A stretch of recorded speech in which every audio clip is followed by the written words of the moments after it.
Welcome to the Ultimate Data Structure series. My name is Mosh Hamadani, and I'm going to be your instructor in this series. Let me explain in 3 minutes how I've structured this course and how you can get the most out of it. This video is super important, so make sure to watch it to the end. This course is the first part of my Ultimate Data Structure series, where we talk about linear data structures such as arrays, linked lists, stacks, queues, and hash tables. We'll talk about the nonlinear data structures such as trees and graphs in part 2. This series is for computer science students whose lecturers failed at explaining these concepts, or anyone who's preparing for a job interview. A lot of companies, especially big companies like Google, Microsoft, and Amazon, ask data structure and algorithm questions in their interviews to see if you know how to think like a programmer. The materials in this series will change how you think about coding. They teach you how to think like a programmer and design fast and scalable algorithms. This course is the first step.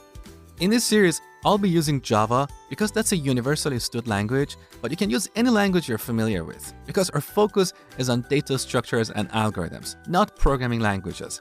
If you don't know Java, you can watch the first part of my Java series. If you're a C# developer, you can get started immediately because Java and C# are very similar.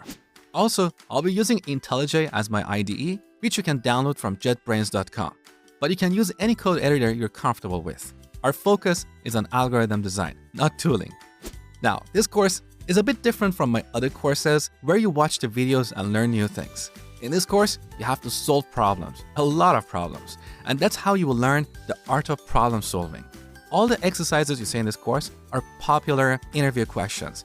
These are the exercises that teach you how to think like a programmer, so every single one of them is important. Some of these exercises might be a bit challenging. Do not quickly jump to my solution. Do your best to solve the problem on your own. What matters is that you spend time thinking about various ways to solve a problem.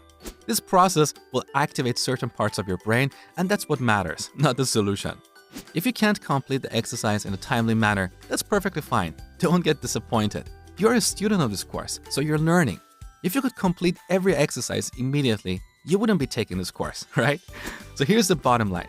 This course is going to change how you think about programming. You will learn how to solve problems and write beautiful code like a professional software engineer.